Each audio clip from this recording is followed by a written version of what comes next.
Welcome to Power Up Friday.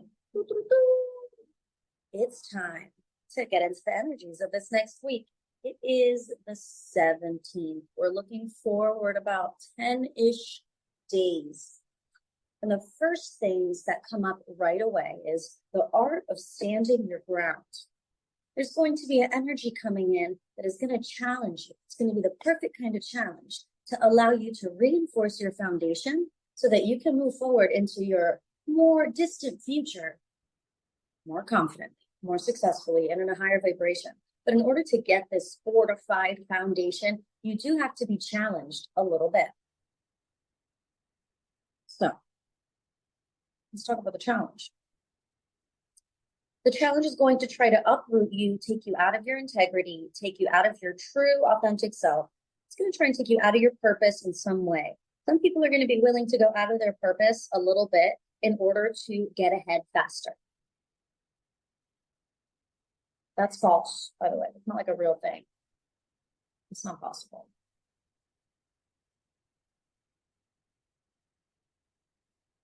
But they're going to think it and they're going to consider it. But you're not, because you got this light code. And with this light code, what I need you to know is that where you feel that tug, that pull, to just go over to the dark side just for a second, by staying true to yourself, that is the act of the fortification of your foundation. And I keep seeing the image of a flower having to go through this storm. And by surviving the storm, that flower stalk is stronger than all the other plants. And now I'm seeing like the videos on social media of people who like simulate storms for their plants just so that they grow stronger. And it's interesting to have a personal identity storm, meaning it's not internal. There's external elements that are going to compel you to. This is strategic of standing your ground because with the current Mars energy, there's going to be a great desire to be really toxic. It's going to be really easy to say something that could literally alter another person's life negatively. You could plant a negative seed in someone by saying some smart ass shit that you think is just a good comeback. And you could plant a seed that produces insecurity in them for the rest of their life. And you will have to pay that karma if you do that to someone. So watch your words. Strategic. Someone, they might trigger your ego, whatever. You might feel all kinds of ways, but you're going to remember the light code, which is when someone treats you as if it's an option for you to exit integrity. How can you stay true to yourself, be properly energetically boundaried now that you know what kind of person that is, but also not ruin your reputation or create turmoil or drama, or like I said, plant a negative seed unnecessarily, using an excuse or an external inconvenience to wield evil. Ooh, okay? So don't like downplay being sassy. I'm just being sassy. He's crying now. Oh, she's just being sassy. No, she really hurt his feelings. He's not okay. I had to stop the wiggle in my teeth. He's not okay. They're not okay now. After what you said. You don't want to be that person, right? No, you don't. None of us do. Why the hell would we be light workers? But it's going to be weird because you're going to feel like it's justified because of what they're asking you to do is exit your integrity. And it's like, how dare you? So I'm not saying you're not going to want to say, how dare you? But I want you to find a way to temper the emotional aspect of it to see if you can strategically exit it. Because the thing you need to remember is when you have an emotional exchange with someone, you bond with them. Even if it's a negative emotional exchange with someone, you are bonding with them. You are creating a dynamic with them. You are creating an energy exchange with them that brings you two closer together. By having a negative exchange with someone, you're only bringing your lives more intertwined. If you don't want your life to be intertwined with someone, then do not create any exchange with them. So this is strategic removal of your energy without creating the drama, because all the drama is going to do is put us back into the energy that we're trying to remove ourselves from. This is also a feeling of freedom that I hope you get to tap into.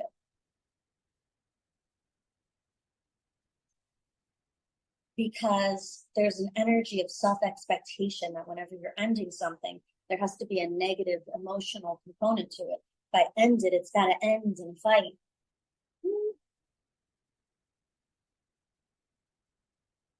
Or you could say, there's other ways. Okay, the first thing that came to mind is, or you could say you're moving to India to live in an ashram because that's what you're going to do. Or you can say you're going to explore being a lesbian because that's what you want to do. Or you could say, I just changed my religion and now this goes against my religion. So respectfully, I have to depart. Like, there's so many other random things that could happen. That could happen by your choosing. Or you could not fabricate, but you could create a reasonable excuse or thing to say to placate the person that you're about to remove your energy from. I know it feels a little sneaky, right? But sometimes when you remove your energy from spaces and people, they get aggressive because they want it back. They feel rejected. They feel neglected.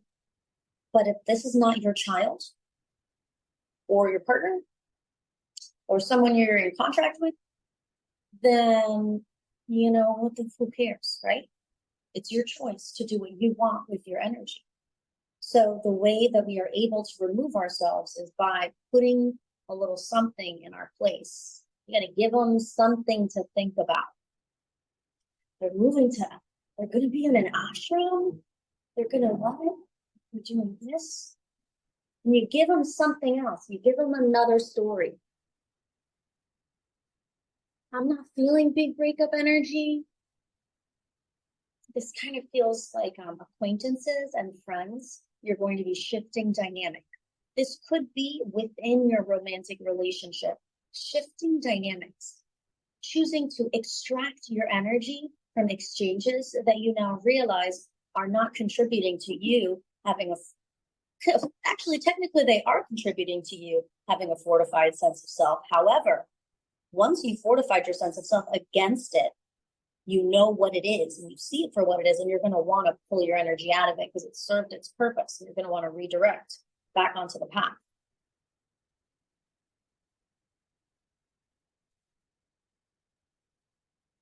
One of the main reasons you don't want to burn bridges right now is because a lot of these people that you are separating from now, you reconnect with on the other side of this transit. It might be 4 years.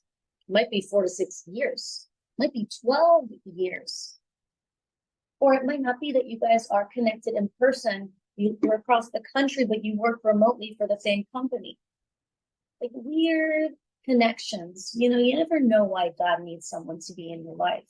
You never know why certain people pass through, how many other timelines and lives you've had together. There could be someone who's your dentist in this timeline who assaulted you in another timeline. So it would make sense why you don't want to be friends with your dentist, even though they seem like a great person and they want to just get sandwiches.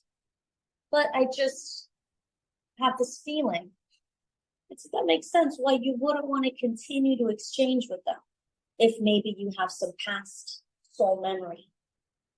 And in the same way, someone could be the cashier for you at Starbucks, and they were also your husband in your past life.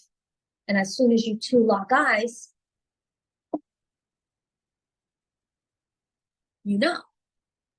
and you're like, oh, I immediately need to create some kind of emotional connection with this someone. I like my energy being in this dynamic. I like my energy being in this energy exchange, and I want it to be there more. I like how it feels. I want it to be there. And that's another thing that's going to happen as we continue to fortify and self-assure our standards. our sense of self, who we want to be moving forward, who we really want to be. We're getting a lot of data. We've got a lot of data. We're still in a mushy space on purpose because we're still morphing ourselves into who we want to be. How you want to show up in the world. A huge part of how you want to show up in the world is how people respond to you. And in the people in your life that you admire, notice how a big part of what you admire is how people respond to them. Notice how a big part of what you admire in these people are how other people are relating to them and react from them. Because there's something in the dynamics and the energy that they're giving and the energy that they're choosing to share with, create exchange with, that has something to teach you. If you admire it, that means there's something there that you can learn. So do not be afraid to go into that. We've already healed the jealousy and the comparison mode. Like, that's just pointless, low vibrational, demonic shit. No, if you admire someone, if you like what they're doing, if you like what they have, energetically look at that. That's a code for you to learn. And it's a beautiful thing.